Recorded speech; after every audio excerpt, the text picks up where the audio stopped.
Welcome to the Determined Mom Show, the only marketing podcast dedicated to guiding mom CEOs into tranquility, wealth, and multiplying those precious moments. Welcome to this episode of the Determined Mom Show. I have a very special guest, Deborah Davis, and she is a parenting coach. She's an award-winning author. She is a speaker. She has had her WITS personal trainer certification since 2014, and she is just amazing. She has multiple books. So welcome, Deborah. Tell us how many books you have. I have 4 of my own and 4 anthologies that I have been featured in. That's awesome. Yay. 8. Awesome. I love it. So welcome to the show. And today we're going to be talking about how to usher in 2021 the way you want it to be. So I'm super excited to have you here. And before we get started into the topic, I would love to ask you the question that I ask all of my guests. And that is, how did you get started kind of like working from home or being your own boss? Well, I was a career teacher. I taught 27 years. I'm a high school, middle school person. Mm-hmm. And I love teaching. So I didn't leave because of that. I love the kids. I love the teaching. But I had started writing because I'd gotten sick with Lyme disease, which had put me on the couch and I had to stop teaching in the middle there. Yeah. And once I did that, I was bitten by the writing bug. So I started writing during the summers, because anybody who's a teacher knows if you're teaching, that's all you can do. You can't do anything else. So I would write during the summers, and all of a sudden I realized I had 2 manuscripts. So I thought, I'm going to go be a writer. So I stopped teaching and jumped in with both feet here. And then everything just kind of morphed, because about 5 minutes after I left teaching, I missed it. I missed the energy. I mean, if you think about it, I'd been in school since I was 4. And now it was just me and my husband and my computer. So he's great, but he's not the energy of 20 kids in a classroom. Yeah. So I wanted to go back to connecting with people. And that led me to doing parent coaching, because basically that's what I had been doing all those years where I'd been teaching. You know, the parents would come and see me already upset about something behavioral or academic that was going on with their kids. Mm-hmm. And I had to figure out a way to make the angry parent and the defensive child talk to each other, because if they weren't communicating, then whatever we discussed in the meeting was going to fall on somebody's deaf ears, either one, right? Yeah. So I figured out all these different techniques to kind of bring them together, just trying to solve the individual situations I found myself in. But over the years, I had developed this arsenal of techniques and strategies, and people would walk in and I'd listen to them for a minute and I'd go, let's try this. And it would work. And so back then, I don't want to date myself here, but back then it didn't have a name, and now we call it parent coaching. Mm-hmm. So that's what I'm doing now, to work with parents and kids. And I just had a book come out called How to Keep Your Daughter from Slamming the Door. So when people don't have time to sit and talk with me, there's all those techniques and strategies in that book. That's awesome. That's so cool. And it's kind of interesting. So how old was your daughter during that whole process? I'm kind of curious about that timeline.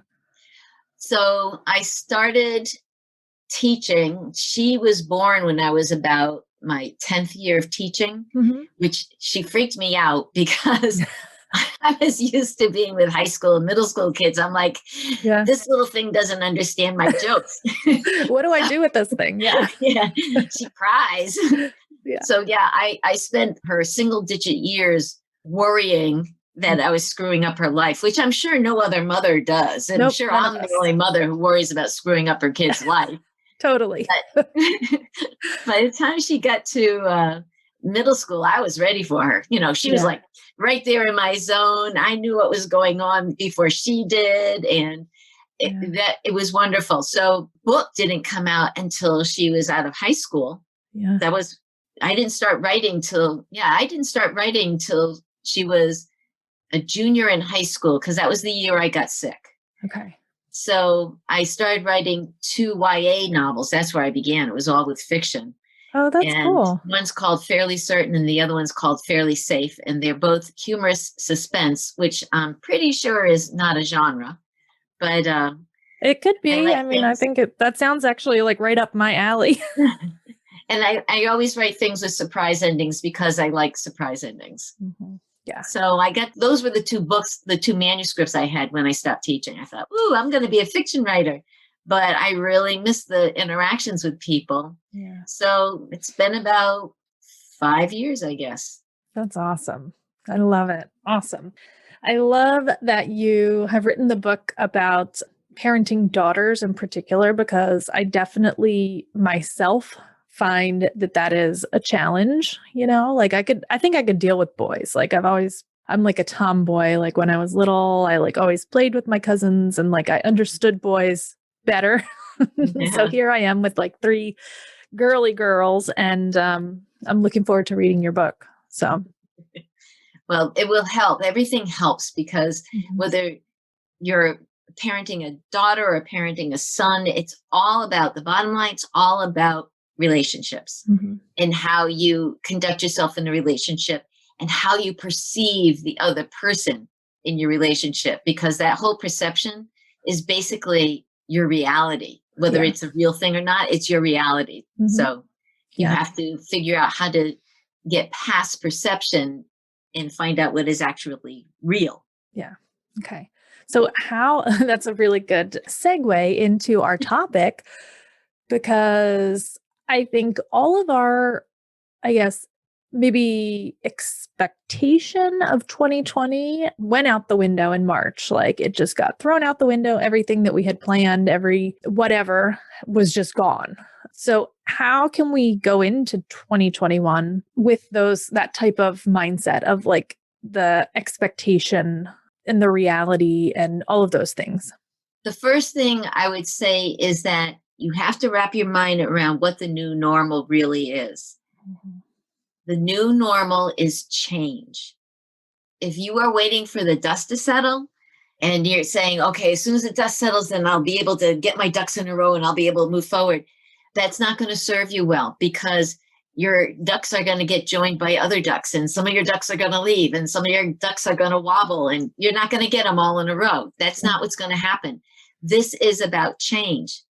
And people's fear is making them want to be searching for normalcy, repetition, routine. Their fear makes them go that way.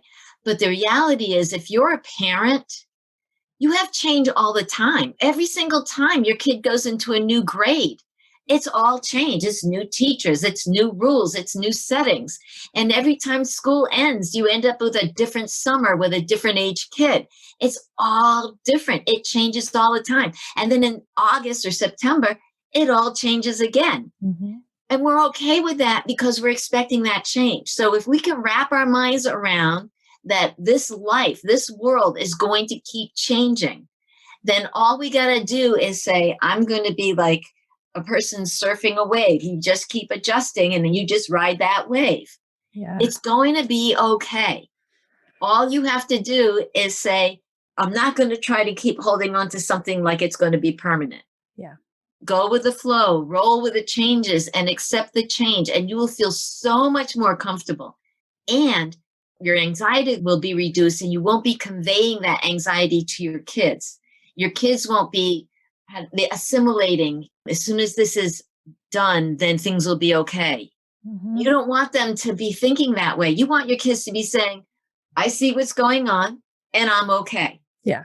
And the Yep. way you can convey that to your kids is you need to say to them, you know what? Things are going to change.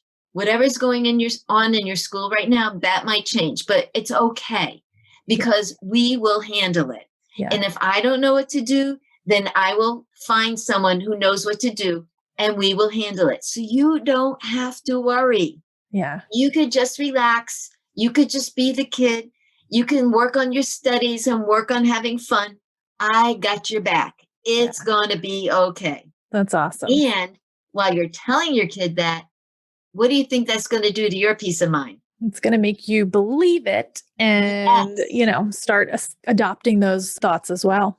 that's right. That's right. Your body doesn't know the difference between fake words and your real words. They just like, oh, yeah, okay, we got this. It's going to be okay. Yeah, that's good. And So even that's if you how don't want to believe usher it. in the new year. Yeah, awesome. Right?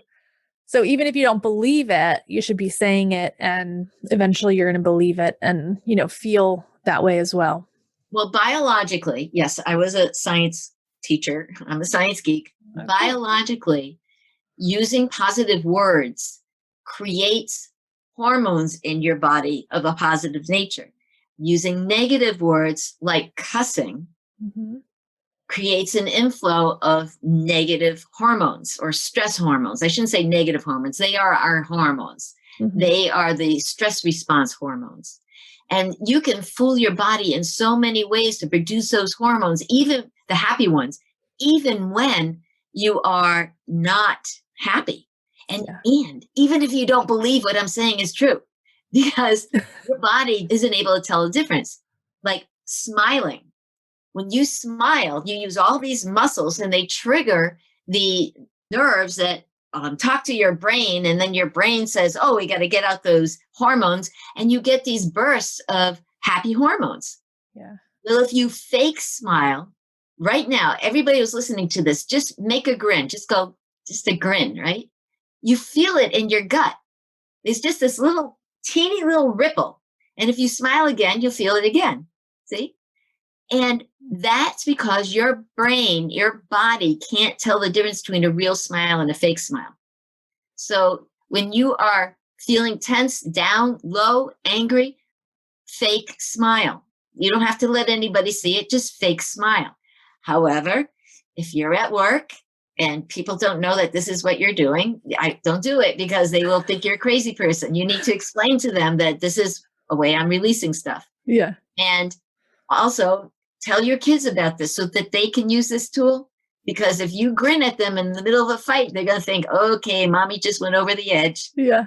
So you got to warn people that that's what you're going to do. Yeah, that's a good idea. And that could be a technique in itself. No, I'm just kidding. It's definitely a technique. It definitely is. In my book, How to Get Your Happy On, there's a whole slew of techniques in there. And the fake smile is one of them. Oh, that's so cool. Another one is, okay, so this is going to sound so weird, but if you just roll your eyes upward, keeping your face straight, but just roll your eyes upward, just for a second, like you're looking at the sky, that gives you that same little pleasant ripple in your stomach. And the other one is if you take a deep breath and exhale it quickly, like you're imitating relief, like you're imitating relief, that also is a positive hormone producer. And that's also something that they do in yoga. Yeah. Okay. Now, put those three together. Rolling your eyes, heaving a sigh, and a sarcastic smile. And what do you have? A huge release of anxiety and stress. Yeah. Exactly. Also, a huge button pusher for moms when their kids do that. The thing is, when a kid rolls their eyes, they're not thinking anything. They are creating a happy hormone release. When they heave a sigh, like, they are creating a happy hormone release. And when they grin at you like, okay, like they're being sarcastic, they are creating a happy hormone release. We, as the receiver of their happy hormone releases, perceive that as disrespect and being thwarted, our authorities being thwarted. Instead, I'm saying reframe this, because if you can reframe this kind of thinking with the those exasperated visions of your children, but also your significant other or your parents or your siblings or whatever, if you can reframe that as, number one, I am being witness to the fact that this person is not coping. Yeah. This is not something they're doing to me. This is something that's happening to them. So that should help you get on their side and not feel like they're directing it towards you. Yeah. And number two, if you understand that that's what's going on, especially with your kids, say to them, do that again. Roll your eyes, heave a sigh, and make a face. Wow. Do it again. Just do it again. Right? You feel better? Because I feel better seeing you do that. I'm going to do it too. right? And then it will have interrupted the negative escalation that was going on with something that creates happy hormones in both of you. Yeah, that's So awesome. you don't feel attacked, they don't feel attacked. And now you can say, I see that you are really stressed. I see that you're having difficulty. Why don't you and I fix this problem together? That will help so much with your kids. That's awesome. It sounds like a diffusing technique, kind of like to when you're both feeling that like on edge kind of feeling of like, oh my goodness, they don't get it. Like, I don't understand why I don't get it. And then using that can just kind of take the edge off of things. Exactly. Mhm. Exactly. And once you de-escalate things, everything opens back up. Yeah. And if you're in a room with somebody who tends to be irritable, or they push your buttons or you push their buttons, instead of facing them, sit next to them so you're shoulder to shoulder. Their negative energy won't be coming right at you. Mhm. And it'll be much easier for you guys to talk and share and, unpack whatever's going on. That's a good tip too. I didn't think about that. I'm an empath, so I feel all the energy Yes. of everyone all the time. And it's Yeah, sit next to them and let Okay. it blast in the parallel direction and not at you. Yeah, sit Yeah. next to them. Okay. I've got family members who are very intense. It's like a really fat laser beam of energy that they shoot at you when they're feeling emotional. Yeah. And if I sit next to them, it's like I'm just dodging away from that beam. They're feeling closer to me. And, they go, phew, glad that I dodged that one. That's funny. So now if we ever are at an event together and you sit next to me, I'll know. I love it. Awesome. So, what are some other things that we can do to make 2021 a little easier or less, I guess, stressful, make ourselves happier in 2021? I know you said just embracing change and riding that wave, but are there any other tips or things that you have to share with us? Do I have tips? Mhm. Oh, yes. This is like throwing gasoline on a fire, right? I have so much to share. Good. The first thing is that create a positive memory right at the beginning. One of the things that my husband and I always did was on New Year's Eve, we would sit down together and we'd videotape. Back then, we videotaped with tapes. For as long as the tape would go, we would talk about our relationship and who we were and how the year had treated us. And then we'd videotape our daughter and she'd play a song on her piano and talk about her best friends and her teachers. And these were beautiful records that we have of her growing up and of us growing up. We were growing, maturing young parents. And she, as a young adult, never knew us at that stage. Yeah. So this gives her a way to relate to who we were at the time that she is now. Yeah. That's like so if cool. we had been colleagues Yeah. in the same cohort. So creating a nice memory like that and planning on stacking them so you've got them for the future, and you're sitting there giggling, going, your daughter's making some kind of weird thing and we're going to show this to your boy when he wants to date you. Yeah. Yeah. So it's just a nice way to start the year. I love that idea. Since we just finished a year, it's also a nice way to finish a year. Mm-hmm. But the other thing I'm going to talk about is the big deal that, what January brings, New Year's resolutions. And that feeling of, I'm going to start, things are going to be new, things are going to be better, which, by the way, is what every kid thinks when they're starting school. Yeah. And this time I'm going to do it right. Right. Yeah. And then 3 weeks, typically 3 to 4 weeks later, somewhere along the line, you realize that you're not doing that stuff and you start self-chastising and you feel down about yourself and kind of do punishing things that you wouldn't do to your child. You wouldn't say to him, you said you were going to be a better person and it's February and you're not. What's going on with you? Yeah. Right? Well, then we shouldn't be doing that to ourselves either. Yeah. Right? So I'm all for creating resolutions. I think that New Year's Eve is kind of an arbitrary thing. That's like the financial year. For me as a teacher, it was always September and June. because those were the beginning of summer, beginning of school, beginning of summer, right?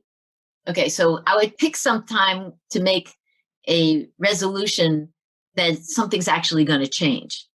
So go ahead and do it in January because that's what we do traditionally. Yeah. But think about doing them again on the first day of spring, right? There's another change going on there. Do another one the first day of summer or the end of school. I mean, pick the ones that are significant to your life. Yeah. Now, the reason why resolutions fail is because people don't understand what they're wishing for.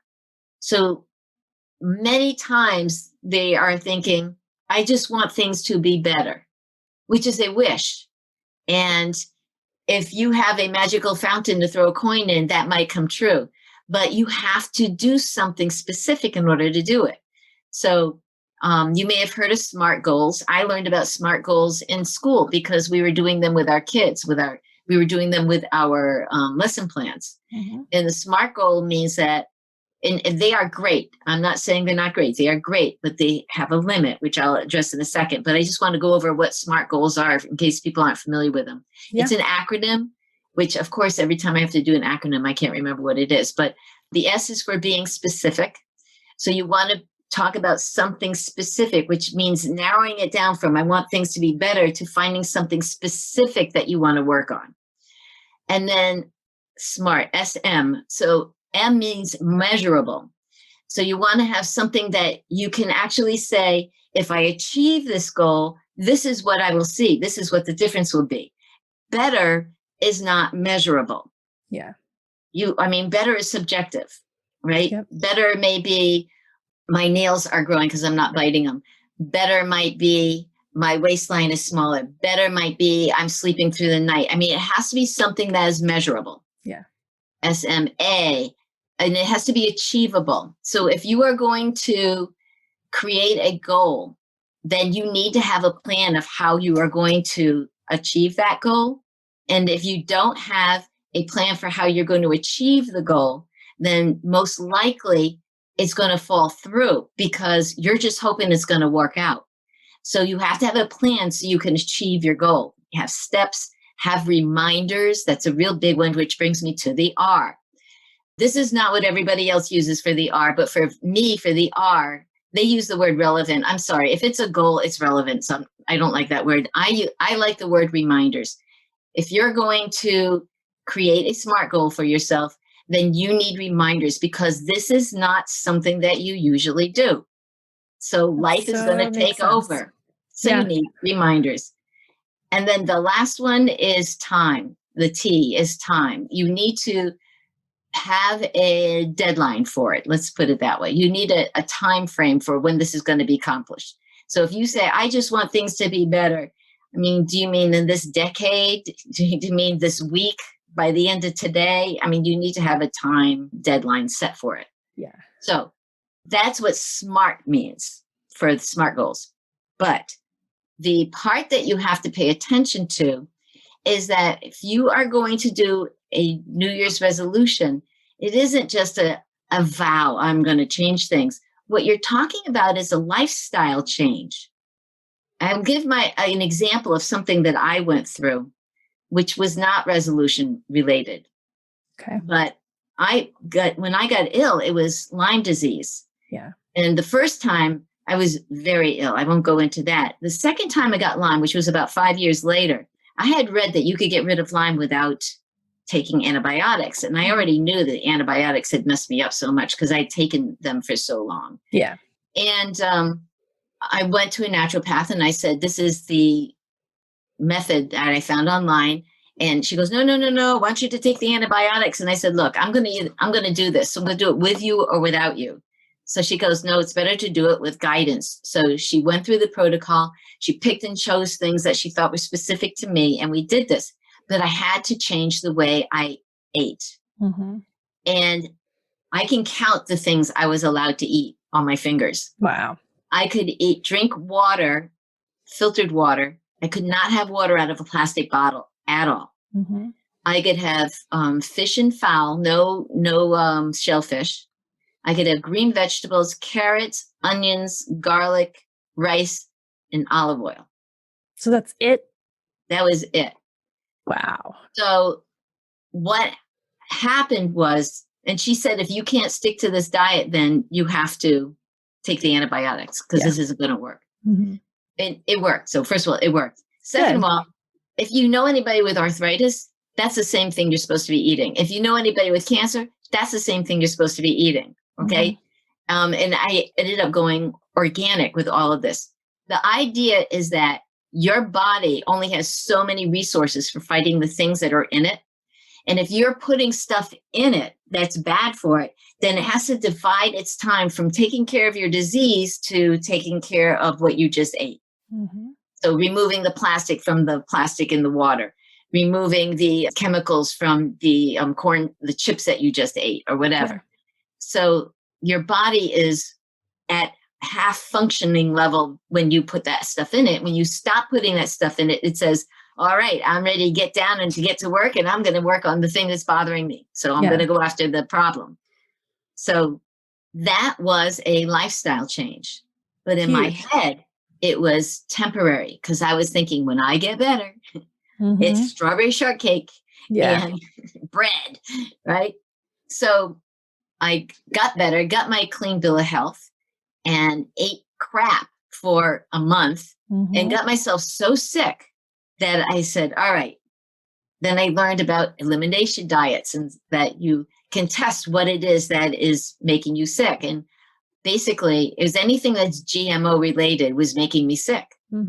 Genetically modified organisms, for people who don't know what that is. These are things that have been genetically engineered for a variety of reasons, which I shan't go into.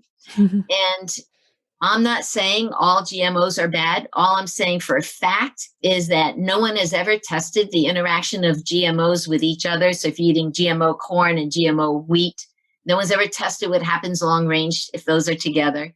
No one's ever tested if you're taking blood pressure medication, the long range effects of having GMOs with it. So all I'm saying is the jury is still out. And until then, if I'm being super cautious, and it turns out I didn't need to be, it's like, oh, well. Yeah. It's better to err on the side of caution, right? Yeah. Exactly. And eating on properly has made me slender by default, which I'm okay with that. Yeah. I would be okay with that too. So the whole thing about a change in lifestyle is what you have to do with a New Year's resolution. And people aren't willing to do that. They're willing to change something so they can have a short-term reward. Yeah. And that's why things fail. Okay. So I'm going to give you one more example. Yeah. This is about using reusable shopping bags. I wanted to use reusable shopping bags. I was using my single-use plastic bags repeatedly. I was using those for garbage and for things like that. So they were all getting a second use. But when they started making single-use shopping bags back in the 80s, I was like, oh, yeah, I'm going to do that too. So I bought a couple and forgot to bring them in. Yeah. And then I thought, oh, man, so I'll put them by the door. So I forgot to bring them in. So I thought, oh, I'll put them in the car. So I forgot to bring them in. Yep. And then it was just driving me crazy because, I mean, I was really happy. I was starting to remember them, but I wasn't doing it. So I said to myself, okay, if you forget to bring them in there, then you have to buy new bags. And you can't use disposable ones. You have to buy a new bag in your groceries. Yeah. I had so many bags. Because you always forgot them? I always forgot them. I love it. I had them in the backseat of my car. I had them in the trunk of my car. I had them by every entrance of my house. And they were nestled. I had lots of bags in the bag. Yeah. And then finally I said, all right, if you're not going to bring the bags in, then you don't get a bag. You just put the stuff in the cart and you have to wheel the cart out to the car and bag them at your car. Because my car was filled with bags. Yeah. Finally, I started bringing bags in. Oh, that's good. And it became a habit. And I now am at the point where I bring grocery bags in 100% of the time. But I'm at like 50% of the time if I'm going to a different kind of store. Like if I go to a hardware store, if I go to a clothing store, I'm just now beginning to bring my bags in with me. But I am doing it. That's good. So the reason why I'm saying this is because that whole process was like 8 months Hello, 8 months. Wow. And I was really devoted to the concept. Yeah, definitely. I even had bags in my husband's truck, Yeah. in case we went to the store. So the point is, the R in SMART is about reminders. So I put reminders now. I know this now. I didn't know this with the bags. This is actually how I got the bags over the edge. I finally started bringing them in. I put a reminder eye level at my door when I was leaving that front door. I'd go out the front door, I'd see that reminder. And for other things, like if I want to make sure I exercise before I go to bed, I put it on the bathroom mirror.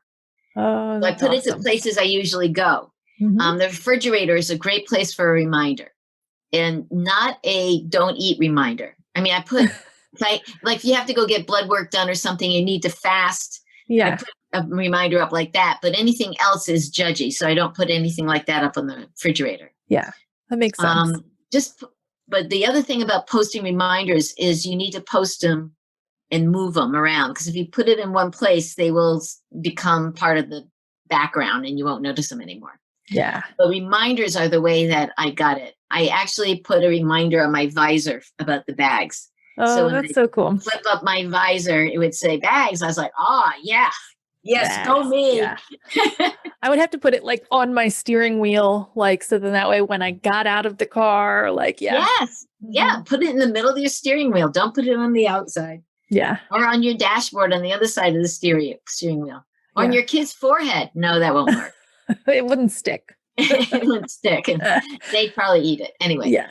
So the point is, we're Americans. So we have this thing about instant gratification. Mm-hmm. And that's how we view our New Year's resolutions. Yeah. So if we get off that kick and say, this is something I really need to change. I need to clean up my diet because my kids are eating what I'm eating, and I don't want them to be feeling this way when they're this age. Mm-hmm. Or if it's, I've been depressed, I need to perk myself up. I need to do the things that need to be done in order to raise my energy level. Yeah.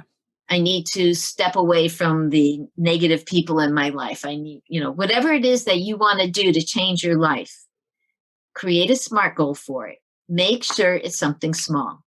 And then be prepared to remind yourself.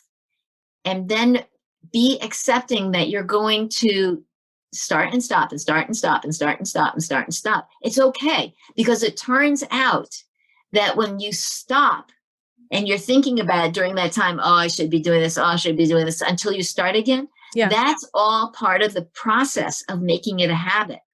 I mean, you don't have to sit there and go, yeah, I got to put up sticky notes so I'll remember to brush my teeth. Yeah. No, you brush your teeth. Why? Because your mom did it with you over and over and over when you were a kid. Yep. And then it just became your habit. Mm-hmm. So the purpose of setting New Year's resolutions is to create a habit. And a habit is something you do without thinking. I bring my bags into the grocery store without thinking now. Yeah. I just automatically reach for it. And that's where you want to be, because then it is part of your lifestyle. It's what you do and who you are. Yeah, that makes so much sense. Back in the day, when I was a kid, there was all this stuff about create a new habit in 7 days. Mm-hmm. Yeah, I don't think so. Yeah. Is that impossible? No, it's not possible, but that's just not the way your life changes. Yeah. It would work maybe for something deadly or horrible. I mean, like with changing my food for the Lyme disease, I did that in 1 week. I walked around angry for about a week and a half because of the lack of sugar, because that's one of the sugar withdrawal symptoms is anger. Mm-hmm. I was angry.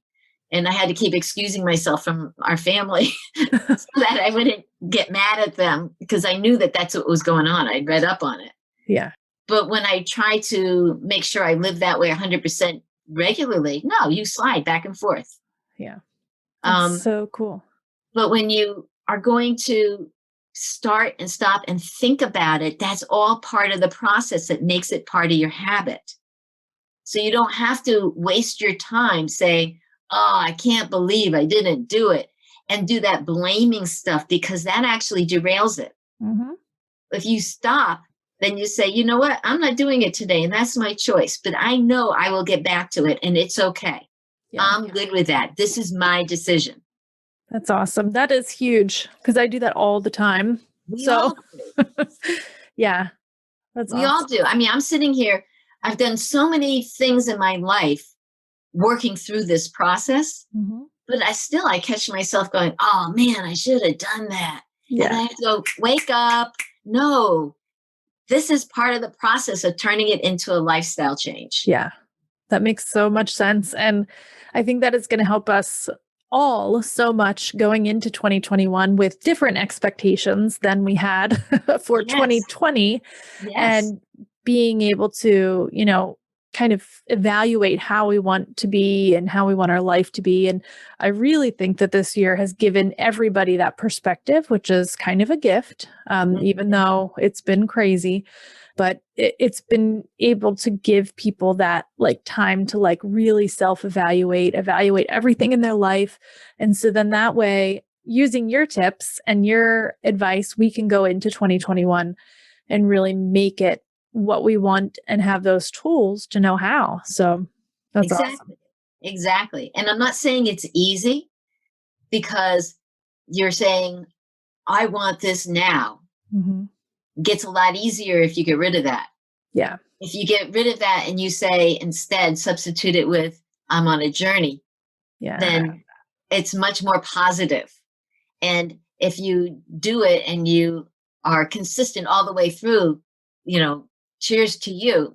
But if you're on again, off again, on again, off again, then you need to be objective and look at it and say, this is part of the process and this is expected and this is okay. That's awesome. That is life-changing, I think. Did you ever read the book, The Inner Game of Tennis? No. I'm going to write it down, though. It's a philosophy book, really. But I used to teach this to my students when I was teaching high school. You have 3 people on the court, player A, player B, and the ref.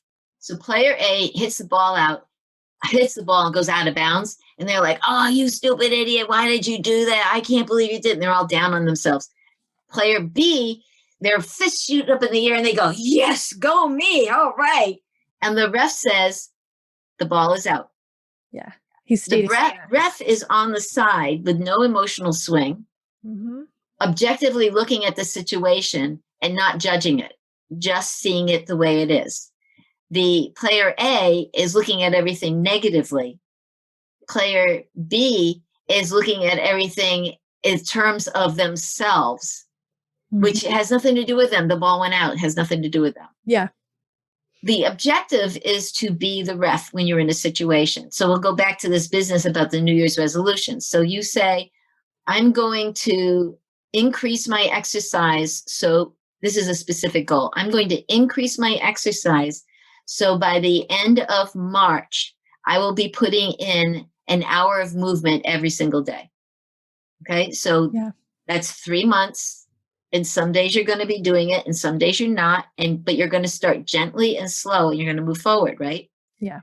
So on the day that you don't work out, player A would be going, oh, I can't believe you didn't work out. You should have. Now you're going to be behind your schedule. Right. Yeah. And on the days where you do work out, player B is going, yes, go me. I'm wonderful. Right. But the whole time you should be the ref. You should be saying, well, it looks like I'm able to work out 2 days in a row. And then the third day I lose my motivation. So probably I need to take a break until I get stronger. So I'll go 2 days and then 1 day and then 2 days and 1 day. And maybe what I'll do is instead of doing a half hour each day, I will do 20 minutes each day. That I'll be able to do that 3 days in a row or 4 days in a row. Right. Yeah. So that's interesting. Taking that emotion out of it, really. Yeah. Exactly. You look at it objectively and it saves you so much anxiety. And plus, why would we be punishing ourselves in the first place? We're supposed to be our best friends and our own advocates. And if we go through this self-chastising and self-punishing thing, that's what we're teaching our children to do. And we don't want them living lives of guilt. Yeah, that's so true. I tend to internalize all of that. Yes. So yes. other people Everybody don't see listening it, to this, raise your hand if you tend to internalize all that. Yes, we all do it. totally. Yes. Yes. Yeah. But Yeah. the 100%. idea is to be the coach, the Mhm. ref, and say, I'm going to change that. I'm going to Yeah. work on that. I am in the process of working on that. And if I look back where I was this time last year, I'm actually in a better place than I was last year. Yeah. Because I'm motivated to work on it. I wasn't last year. Mm-hmm. That's So, awesome. That's huge. I'm definitely going to read that book, and I'm definitely going to read all of your books as well. oh, wonderful. Yeah. So tell the audience where the best place to connect with you is. I have a couple of places. If you are on Facebook and a mom, I have a mom group there called the Mom Meetup, Raising Confident Girls. You're all welcome to join. If you go to my website, deborahanndavis.com, that's Deborah with an H, you can get a free copy of How to Keep Your Happy On, Awesome. How to Get Your Happy On. Yeah. And there's a little experiment at the back of it on how music and media affect your mood. So it might be a little eye opener for people. Plus, it's a project you can do with your kids. Oh, that's so cool. And then, of course, there's my website, deborahanndavis.com. And my books are wherever you get books. So Amazon, or you can, if you ever want a signed book, you can send me an email at info@deborahanndavis.com, and I can get a book to you signed. Oh, that's so cool. I might have to do that option instead of ordering it from some random place. So that's awesome. I love it. Well, thank you so much. This has been such a wonderful episode, and the insights that you've given us, even like the facial techniques and all of those things. I mean, it can definitely be life-changing. I struggle with anxiety all the time. So I think I'm going to start implementing a lot of the things that you've given us just in this one little tiny podcast episode. And I'm going to start reading all your books so I can use the rest of the tools that you have and hopefully reduce my anxiety. So, well, I have one more thing to say, is that if you do any one of these techniques, the added bonus is this little feeling of empowerment, because for that moment, you took control and you drove the truck. You decided what direction you're going in. Yeah. So those things are chemical releasers, and your body looks for that positive feeling again. And that's what helps you start your habit. That's awesome. Yeah, I need those habits for sure. We all do. 100%. Everybody does. Yep. Yeah. And especially probably us mothers that are doing the mothering and the businessing and all of those things. And taking care of everybody else except ourselves. Yeah. Yeah. Well, thank you so much, Deborah, for being here and sharing all of your wisdom and expertise with us. If you would like to get in touch with Deborah, just go to her website, and all of her links are going to be in the show notes, so you won't have trouble finding it. And also the link to grab her free book will be in there as well. So thank you so much, Deborah. You're welcome. And may I just say, I hope everybody, when you look back on 2021, that you can say, this was my best year ever so far. Yeah, I love it. This episode of the Determined Mom Show is brought to you by the free Facebook group, Mastering Google My Business to Increase Your Revenue. Inside of this group, you'll get insights into new features of Google My Business, and you'll learn how to master your Google My Business listing in order to increase your revenue. This is free to join, and you can find it on Facebook by searching Mastering Google My Business to Increase Your Revenue inside of the Facebook groups.